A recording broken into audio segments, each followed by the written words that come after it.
Oke, selamat siang semua ya. Sekarang saya akan menyampaikan materi tentang waiting line.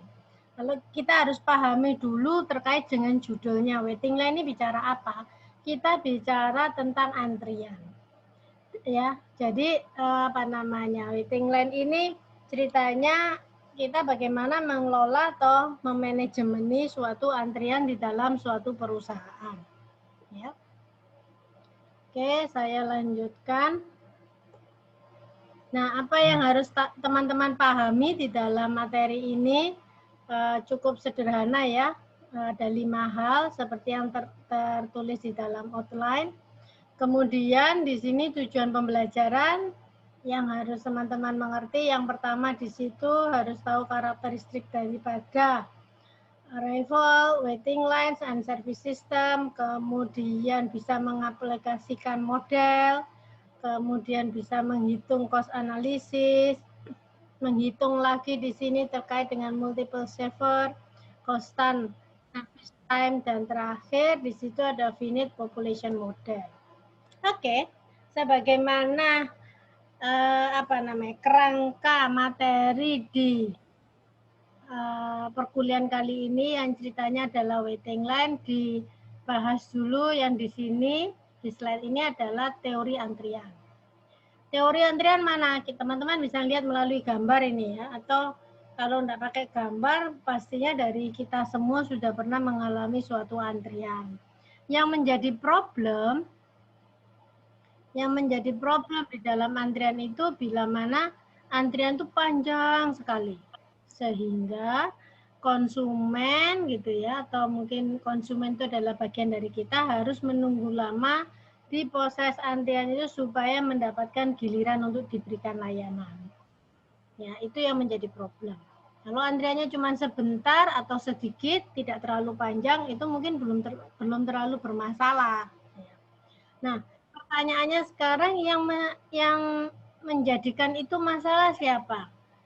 Tentunya konsumen itu adalah raja, di mana mereka kalau bisa itu dilayani seperti raja tanpa ada antrian. Datang langsung dilayani. Tapi pada kenyataannya kalau kita berurusan dengan badan usaha gitu kita akan mengalami namanya antrian. Sehingga kalau antriannya panjang otomatis konsumen itu sebagaimana kita sudah sudah tidak senang. Waduh, antriannya panjang, berapa lama waktu harus menunggu. Terkait dengan waktu, biaya yang dia keluarkan, karena ketika menunggu kan tidak hanya diam sendiri seperti patung. Bisa jadi Anda beli minuman, beli makanan, beli majalah, dan selanjutnya. Muncullah biaya. Belum lagi karena menunggu, teman-teman butuh energi. Ya. Jadi dapat kita katakan biaya yang dikeluarkan konsumen terkait dengan waktu, tenaga, dan waktu, tenaga, dan otomatis sumber daya ya materi tersebut. Nah, terus itu kalau dari sisi konsumen. Tapi bagaimana kalau dari sisi badan usaha? Apakah itu suatu masalah? Badan usaha kalau melihat suatu produknya laku, disukai konsumen sampai antri-antri, aslinya dia bahagia, senang. Why? Karena semua orang suka sampai ngantri pun menunggu. Namun harus dipahami oleh badan usaha kalau dia menunggu terlalu lama, konsumen itu justru makin tidak suka. Ya, bukan tadi menjadi suatu kebanggaan, tapi menjadi suatu kebencian, tidak suka. Karena dia harus mengeluarkan banyak effort pengorbanan tadi yang kita sudah sampaikan. Di sisi lain, kepuasannya konsumen otomatis akan berkurang karena terlalu lama. Di sisi lain, kadang kalau konsumen tidak tahu kepastiannya berapa lama dia akan mengantri, dia akan meninggalkan antrian tersebut. Ya, karena merasa ibaratnya ini ya di PHP, pemberian halaman palsu. Oh 1 jam, setelah nunggu 1 jam masih belum ada kepastian lagi. Nah itu justru menjadi masalah. Akhirnya apa yang dilakukan badan usaha menghadapi suatu antrian yang panjang? Badan usaha harus berusaha mengelolanya, memanajemennya. Memanajemennya atau mengelolanya bagaimana? Ya, dia harus membentuk suatu fasilitas ya, mengeluarkan biaya lagi dari badan usaha itu untuk apa? Mengelola antrian. Membentuk fasilitasnya apa? Ruang tunggu yang nyaman, ya. Seperti teman-teman lihat di sini, ini dikasih atap gitu ya, atap sederhana supaya apa nggak kepanasan. Ini adalah suatu effort daripada badan usaha supaya membuat orang yang ngantri itu nyaman. Apakah hanya tempat tunggu? Oh ya enggak juga dong. Selain tempat tunggu, zaman sekarang diberikan wifi gitu ya, diberikan fasilitas-fasilitas lain yang dibutuhkan oleh konsumen ketika mengantri. Nah, fasilitas fisik sudah diberikan, tempat duduk sudah yang nyaman, pakai AC dan seterusnya sudah. Cukup? Enggak. Yang penting lagi bagi konsumen jangan di PHP. Harus diberitahu berapa lama dia harus mengantri. Dengan kepastian itu akan lebih membuat konsumen itu nyaman. Maka teman-teman pernah ketahui gitu ya, banyak di badan usaha juga kalau ngantri dikasih nomor. Jadi akhirnya tahu urutan keberapa dia harus masuk. Sekarang sudah nomor keberapa gitu ya. Dibuat urutan nomor. Itu akan lebih membuat pelanggan itu merasa safe bahwa saya akan dapat giliran setelah sekian gitu ya. Nah, jadi di sini saya kembali lagi ke slide. Suatu teori antrian itu yang tadi sudah saya terangkan, dampak negatifnya dan positifnya itu menjadi hal yang penting untuk dikelola ya, karena sebenarnya antrian itu kita bisa lihat dari dua sudut pandang, positif dan sisi negatifnya, sisi positif dan negatifnya. Dan di mana terjadinya antrian? Oh, di mana-mana ya, di mana-mana sering kita ketahui. Apakah hanya untuk manusia yang ngantri untuk mendapatkan layanan seperti teman-teman kalau ke kasirnya supermarket harus antri? Enggak, tapi di sini disampaikan juga bisa jadi proses produksi yang ada di dalam pabrik, barang yang diproduksi itu untuk dirakit lebih lanjut itu mengalami antrian. Ya, jadi antrian tidak hanya untuk manusianya sendiri, tapi bisa jadi barangnya itu untuk diproses lebih lanjut di dalam manufacturing itu mengantri. Nah, biasanya kalau sudah gitu di dalam konsep yang lebih dalam lagi selain queuing ini antrian ada yang dikatakan sebagai bottleneck, leher botol. Ya, oke, itu dari antrian. Terus kita harus pahami lagi apa yang harus kita perlukan pahami lagi lebih lanjut terkait dengan waiting line atau antrian tersebut. Karakteristiknya di dalam sistem ada apa? Ada 3 hal ya. Arrival, kedatangan, input atau suatu input dalam satu sistem, terus kemudian disiplinnya mengantri, kemudian fasilitas layanan yang diberikan. Ya, ini pertanyaan sederhana yang sering keluar kalau saya nguji kompre. Ya, Anda akan nanti tahap akhir ada ujian kompre. Ini pertanyaan yang sering sekali saya tanyakan sederhana. Apa sih karakteristik antrian? Ada 3 ini ya. Nah, untuk mudahnya kita lihat melalui gambar. Nah, yang tadi 3 karakteristik antrian ada di sini nih. Arrival to the system, and then in the system, kemudian exit system. Ya. Masing-masing ada karakteristiknya. Yang ini arrival seperti ini, waiting line seperti ini, kemudian yang ada dalam sistem, kemudian ketika exit harus seperti ini. Oke. Saya mau cerita ini ibaratnya antrian apa ini? Gambarnya ceritanya antrian untuk apa teman-teman? Halo kelas, ini antrian untuk apa? Cuci mobil. Cuci mobil, good ya. Yang mau nyuci banyak, ini inputannya. Nah prosesnya ini loh cuma satu tempat cuci mobilnya. Jadi akhirnya berurutan gantian. Ya gantian, masuknya berbaris yang rapi begitu ya, tidak model serobot-serobotan, oh enggak ya. Serobot-serobotan itu merupakan budaya yang tidak baik, enggak boleh dilakukan. Antri mobilnya.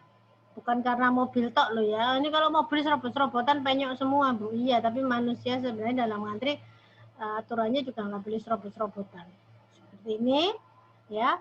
Kemudian dicuci mobilnya keluar. Di sini bagian yang ini adalah ketika kedatangan. Nah, di dalam kedatangan apa yang perlu kita lihat? Populasinya. Populasi ini maksudnya apa? Kalau di dalam konteks cuci mobil ya mobil yang kotor. Berapa banyak mobil yang kotor? Ya, bukan mobil yang masuk loh ya di dalam cuci mobilnya, tapi berapa banyak mobil yang kotor. Karena semua mobil kotor belum tentu dicuci loh ya. Belum tentu orang yang punya mobil kotor tuh kepingin mobilnya dicuci, belum tentu loh ya. Dia bisa jadi bangga mobilnya kotor, biarin aja gitu ya. Apalagi sekarang musim hujan, mau musim hujan yang tiap hari hujan, biarin aja. Nah, kemudian dari ini kan populasi, ada beberapa mobil yang kotor ini masuk ke dalam antrian. Antrian itu apa? Cuci mobil. Arrival from a general population. Itu masuk. Nah, ada. Ini masih dikatakan baru datang, belum dia mengalami proses antriannya. Setelah dia masuk, masuklah dia dalam in system, masuklah dia di dalam konteks yang ini, yaitu apa namanya, antriannya, waiting line-nya, satu persatu gantian. Kemudian di sini di tempat cuci mobilnya, ini adalah proses intinya yang diberikan, bentuk jasanya yang diberikan, bentuk fasilitas yang diberikan, service facility dicuci mobil. Kemudian keluarnya ya satu-satu dong, ya, yang dikatakan exit the system. Berarti apa? Prosesnya sudah kelar. Ya, prosesnya sudah kelar. Nah, kita lihat sekarang kalau arrival, ya, kedatangan tadi. Karakteristiknya apa sih? Karakteristik itu apa sih, Bu? Itu kita bicara ciri khas. Ya, ciri khas dalam konteks waiting line kedatangan seperti apa? Harus ada size of population. Maksudnya size of population-nya apa? Seberapa banyak sih populasinya? Seberapa gede populasinya?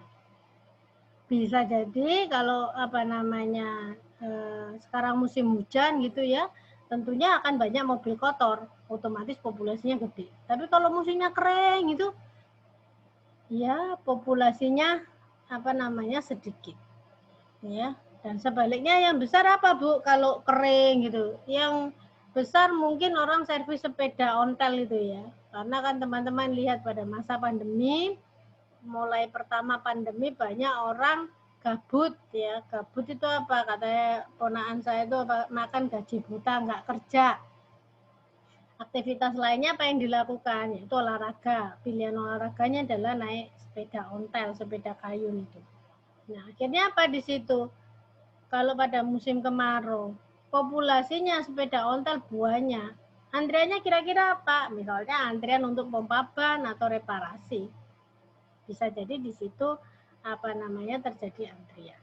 Ya. Jadi saya balik lagi ke sini, karakteristik antriannya apa?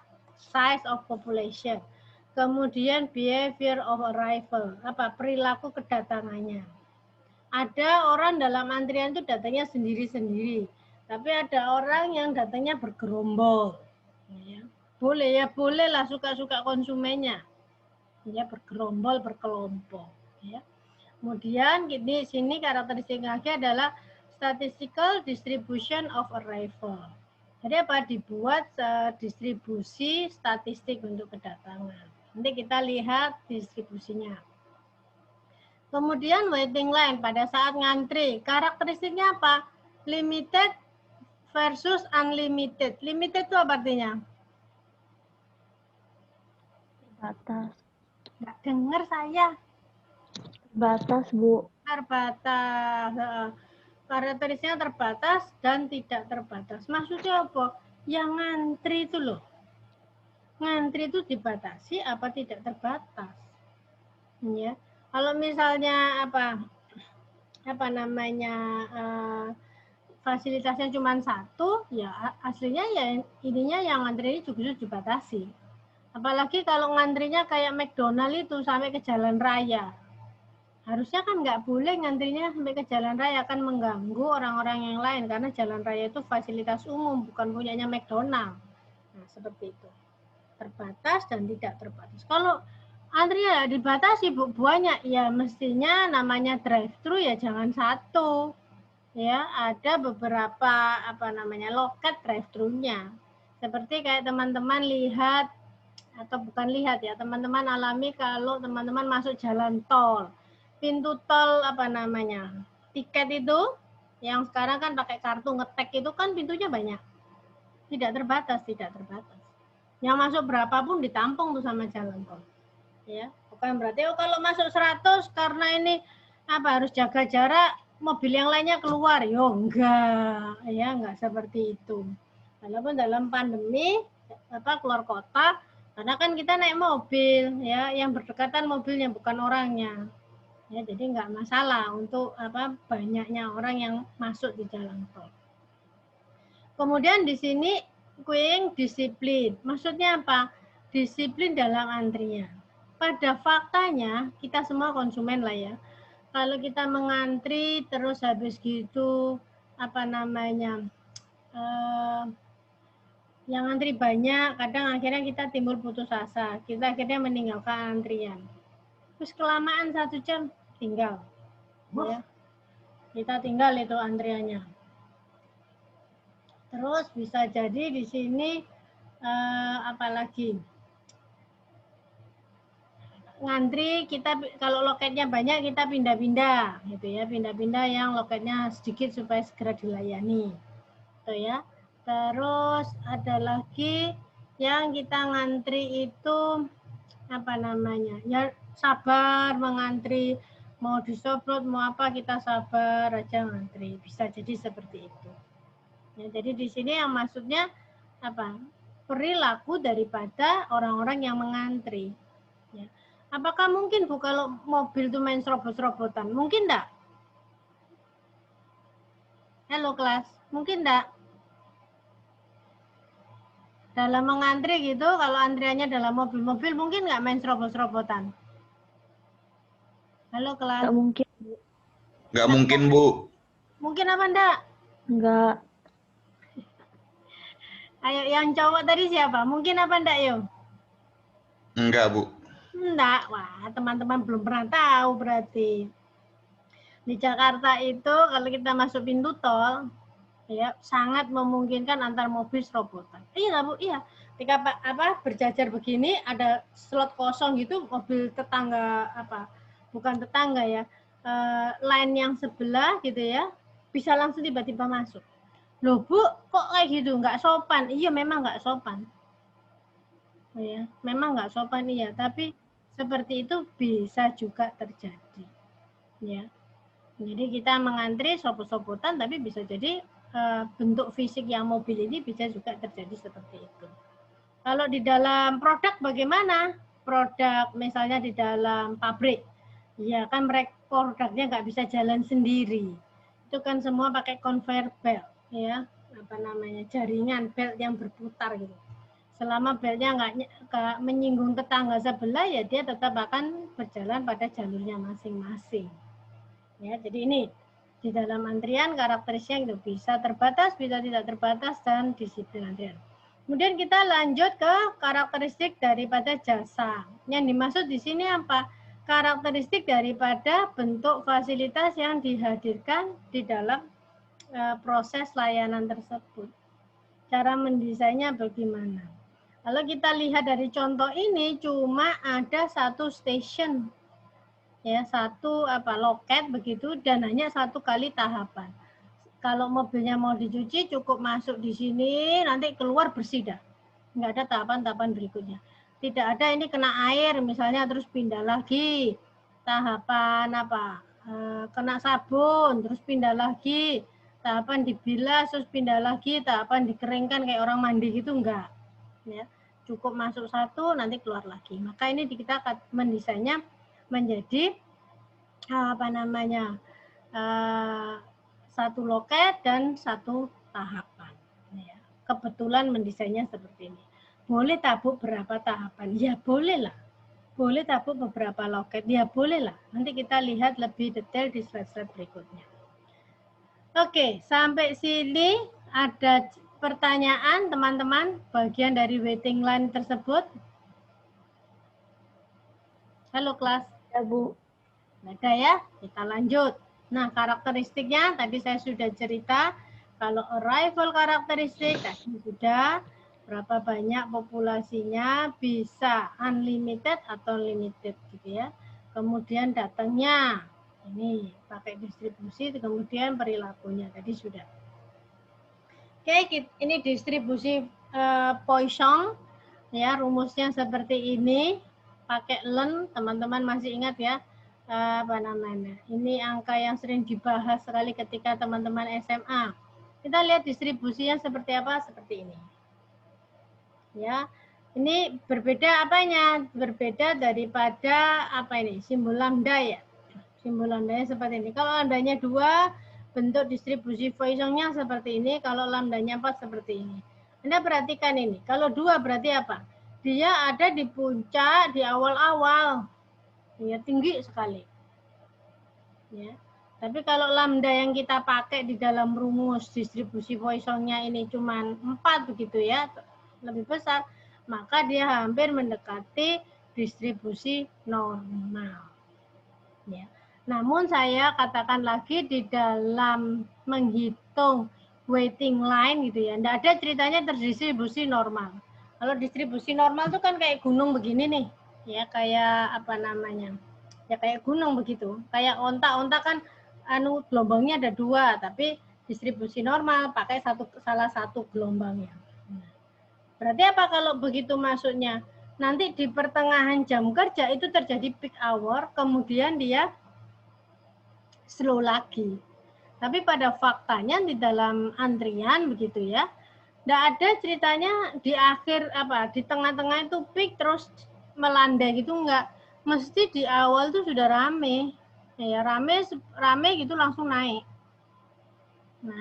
terus lama-lama turun, ya. Logikanya di mana? Teman-teman lihat aja kalau makan siang gitu ya, masuk restoran. Jam makan siang, tapi jangan pakai contoh pandemi ya, karena pandemi begini walaupun jam makan siang restoran ya masih banyak yang kosong. Di waktu jam makan siang dibuka sedikit masih beberapa gitu, jam 12 itu yang duduk orangnya masih 1, 2, 3 gitu. Tapi jam 12 lebih 5 menit, 10 menit yang datang banyak, bergerombol banyak. Oh iya, langsung naik. Ya. Nanti kalau sudah mendekati jam 1, turun, tapi nggak ada yang datang, ada tapi sedikit.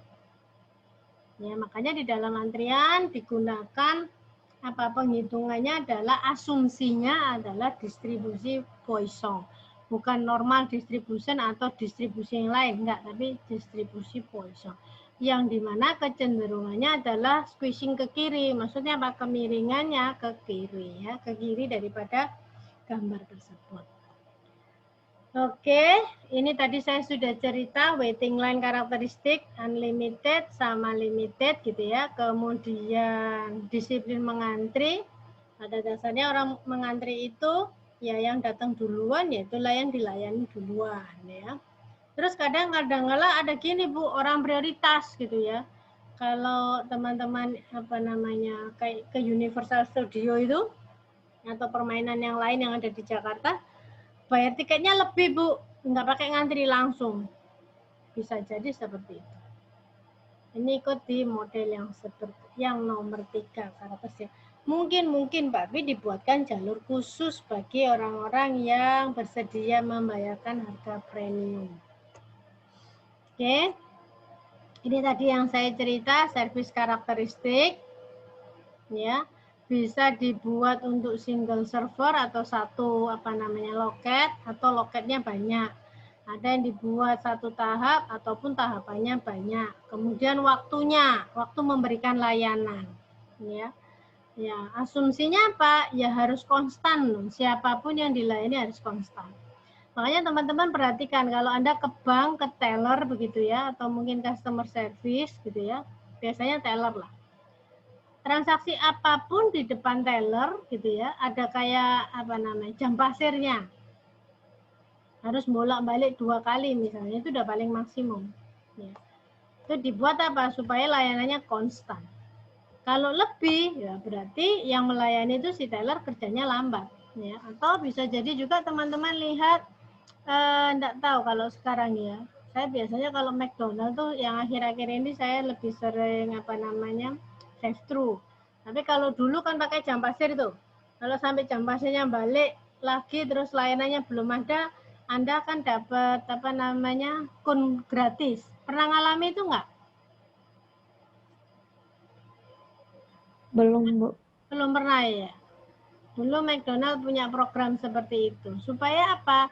Supaya dia bisa memberikan produktivitas tinggi. nggak terlalu banyak chit-chat sama konsumennya. Setelah selesai ini ganti next customer pakai jam pasir. Nanti kalau lambat belum selesai sampai jam pasirnya habis, si konsumen itu berhak mendapatkan kun. Kun apa ya? Kun es krim gratis itu. Ya, setiap kali kegagalan tidak sesuai jam pasirnya.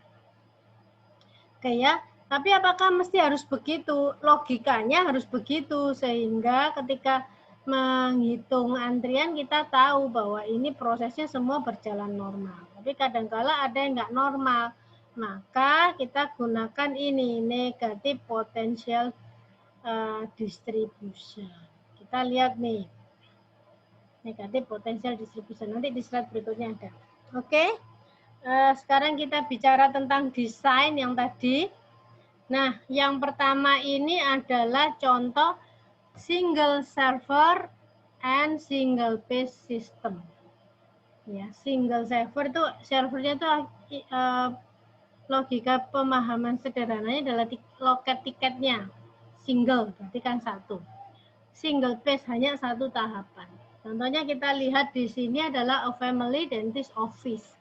Kalau teman-teman periksa gigi gitu ya, dokternya kan biasanya cuma satu. Jangan mikirnya kalau periksa gigi itu ke rumah sakit gitu ya, rumah sakit gigi gitu, bukan. Atau ke klinik gigi dokternya banyak. Itu bukan lagi bicara tentang single server, tapi itu multiple server ya, multiple server. Kalau yang seperti itu, yang ini yang dicontoh ini kita bayangkan adalah kalau dokter gigi itu misalnya buka praktek di rumah.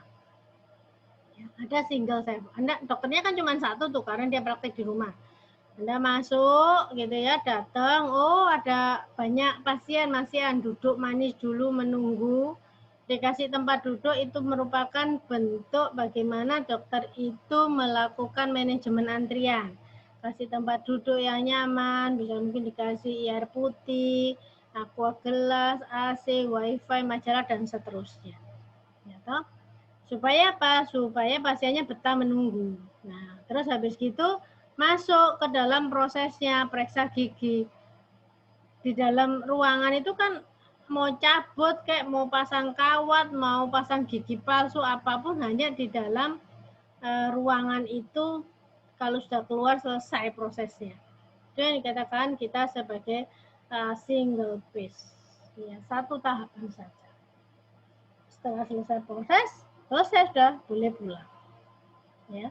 Kemudian di sini dikasih contoh kalau McDonald drive-thru. Ya, drive-thru masuk gitu. Kayak Anda masuk gitu kan pertama order dulu. Ya. Single server iya, karena kan drive-thru itu di mana-mana cuma ada satu itu line-nya. Ya, loketnya cuma satu. Anda pesan dulu, pesan bla bla bla bla bla, sudah selesai. Masuk ke page berikutnya, ke tahap berikutnya. Apa biasanya kalau sudah pesan dari McDonald? Tahap berikutnya apa? Apa teman-teman? Kalau sudah pesan dari McDonald tuh loh, tahap berikutnya apa kalau drive-thru? Tunggu. Menunggu. Drive-thru kok menunggu? Ayo. Habis pesan? Makanannya. Loh, habis pesan kok langsung dikasih makanan? Apa dulu? Bayar. Nah, jadi tahap pertama drive-thru kita pesan gitu ya, nggak ketemu nggak ketemu mbaknya itu atau pelayannya itu nggak ketemu, pakai mesin diterima. Terus tahap berikutnya kita masuk bayar dulu, ketemu orang karena kita melakukan transaksi. Next berikutnya baru kita ambil pesanan. Loketnya cuma satu ya, single server. Kemudian multiple phase ya. Kalau McDonald tadi drive-thru berapa phase berarti? 2 apa 3?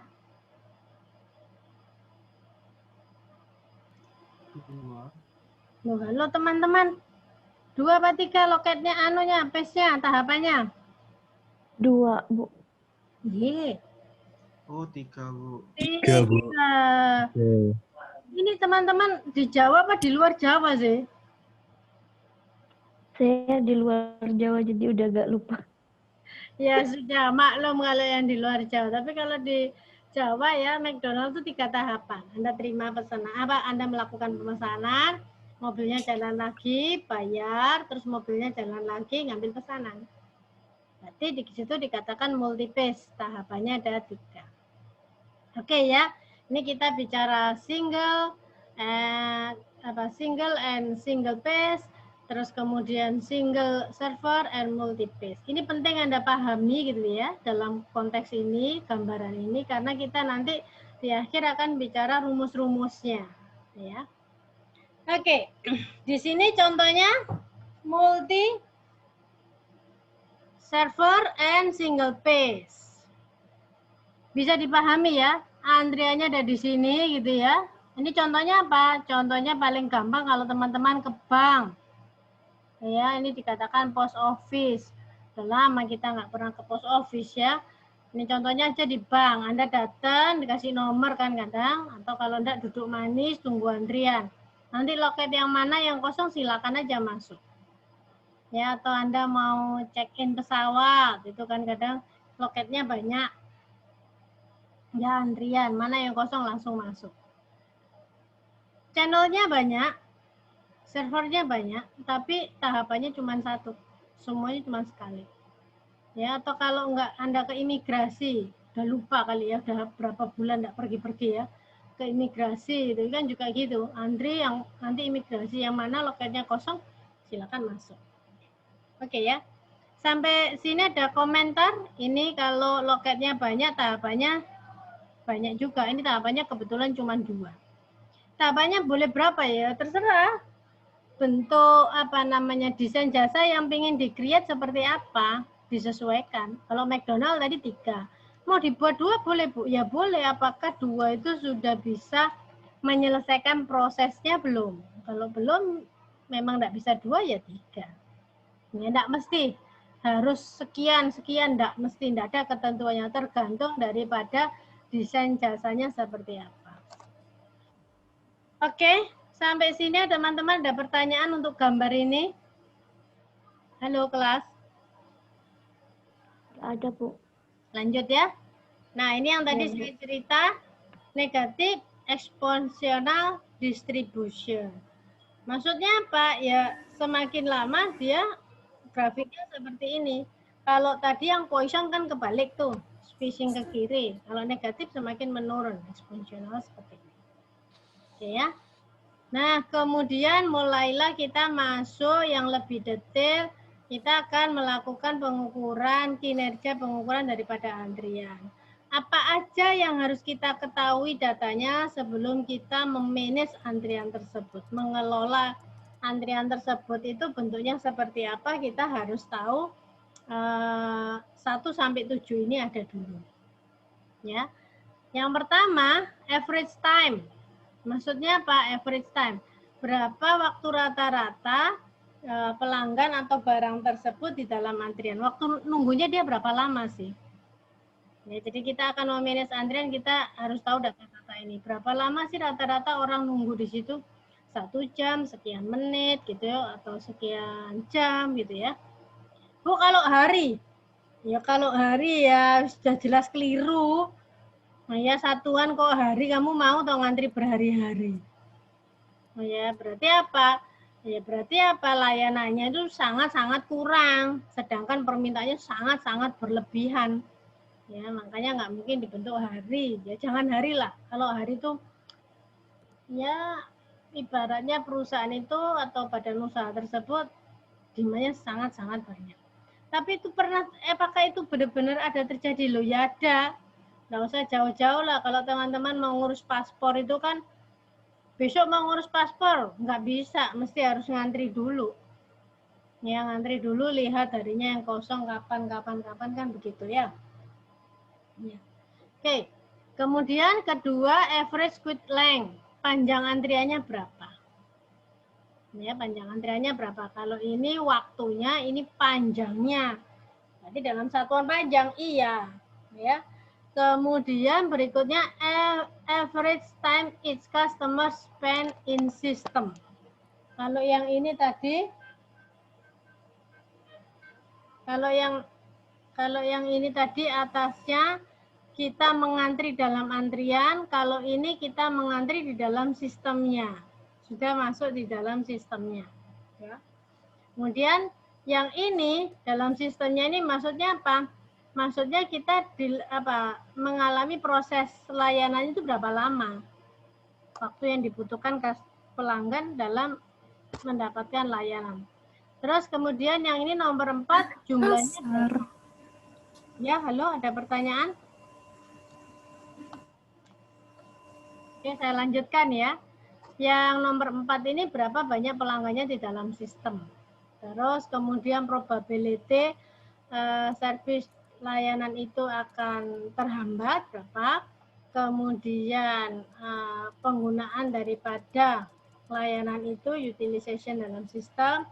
Kemudian di sini terkait dengan probability of specific number of customer in the system. Kurang lebih ada berapa kemungkinan pelanggan yang ada di dalam sistem. Bisa di dalam dia mengantri, gitu ya, atau bisa juga dia sedang mengalami antrian. Oke, kemudian kita lanjutkan di sini terkait biaya. Teman-teman yang perlu dilihat garis yang atas ini ya. Kenapa? Ini yang merupakan total expected cost biaya. Nah, biaya ini dilihat dari mana? Dilihat dari sisi pemberi layanan, biaya yang dikeluarkan dia. Jadi di sini ada pilihannya, mau memberikan low service atau memberikan optimum atau di atas optimum yang very high. Ya, akhirnya diketemukan nilai biaya yang terendah ada di titik ini. Ya. Nilai ini didapatkan dari apa? Dari mana? Dari total providing service sama biaya daripada antriannya tersebut. Ya, ini biayanya cukup banyak. Berarti kita kalau memanage antrian itu sebenarnya tidak hanya sekedar memanage, memberikan nomor urutan apa enggak, tapi sebenarnya perusahaan itu mengeluarkan banyak biaya dalam mengelola antrian supaya pelanggan tersebut, orang-orang yang ngantri tetap mengantri sampai mendapatkan giliran mendapatkan layanan. Oke, kita akan masuk ke model antrian, belajar akan model antrian. Nah, nanti di dalam model antrian yang akan saya sampaikan dalam slide berikut ini akan ada 4 model. Di mana keempat model tersebut menggunakan asumsi 1, 2, 3 ini. Ya, Poisson distribusi, FIFO, kemudian single service phase. Berarti apa? Hanya ada 1 tahap. Ya, hanya ada 1 tahap. Oke, kita lihat yang tadi kan saya cerita ada 4 model. Ini saya akan bahas untuk model yang pertama, model A. Oke ya. Ricci, kenapa ini kameramu, Ricci?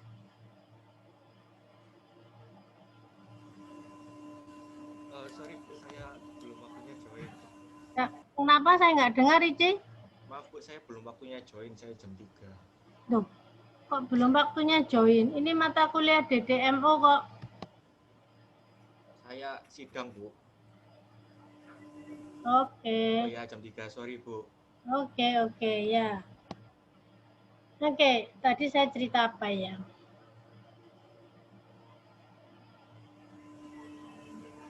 Oke, apa tadi? Modelnya ada 4 ya, tadi ada model 4 dengan asumsi yang ini ya, Poisson, FIFO, sama single phase. Tahapannya cuma 1, FIFO. Berarti semuanya orang yang ngantri itu diasumsikan disiplin. Siapa yang masuk duluan itu yang keluar duluan. Kemudian distribusinya Poisson. Tadi ya sudah saya kasih contoh gambarnya. Kemudian kita lihat model yang digunakan kalau kita pakai model A. Di mana model A ini single server. Berarti cuma ada 1 loket, gitu, 1 loket. Kemudian tahapannya 1, kemudian kedatangannya adalah modelnya Poisson, gitu ya.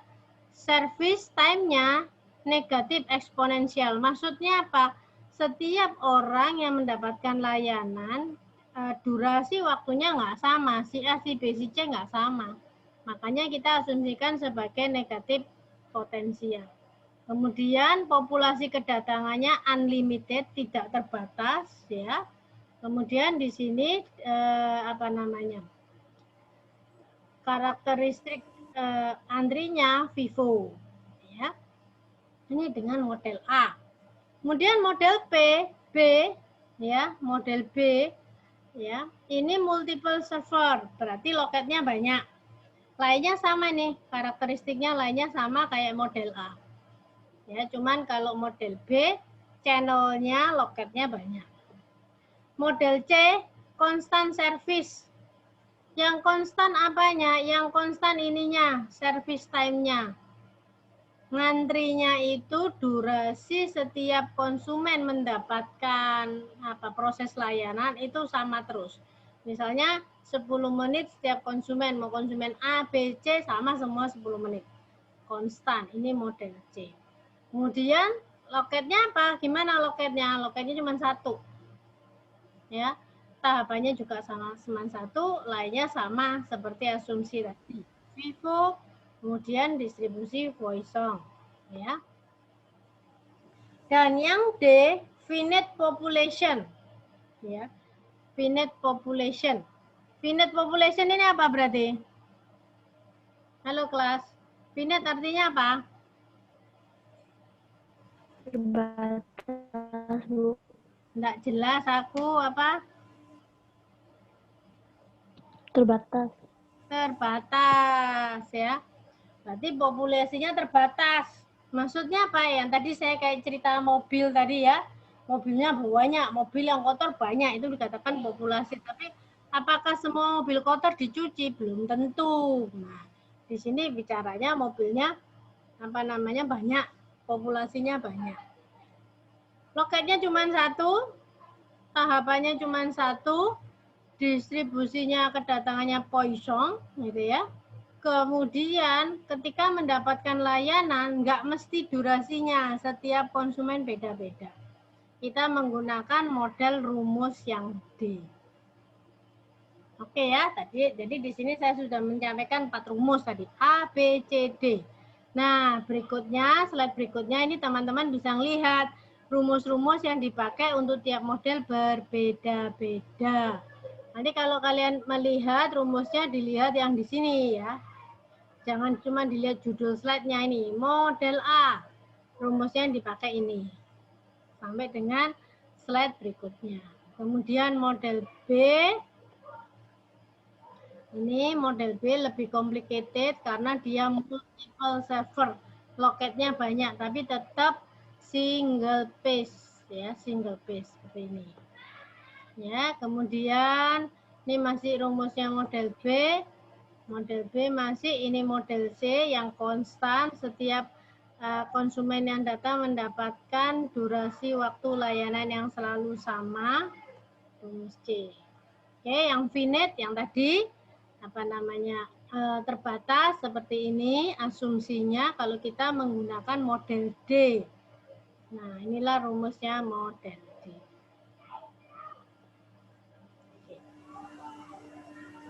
Oke. Ini yang ingin saya sampaikan, yang penting di dalam waiting line ya.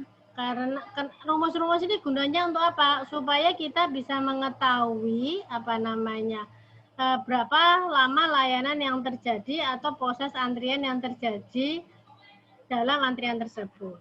Nah, kalau dari angka-angka dewa melalui rumus ini nanti keluar, dirasa terlalu lama, maka perlu terjadinya perbaikan desain daripada layanan tersebut. Desain servisnya itu perlu diperbaiki. Nah, di sini semua adalah contohnya single phase. Bagaimana kalau kita multi phase?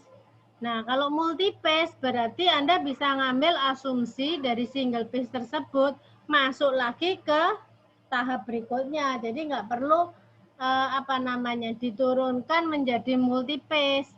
Tapi cukup single phase, selesai dihitung keluar, masukkan lagi ke phase yang berikutnya. Ya. Sampai sini teman-teman ada pertanyaan terkait dengan waiting line?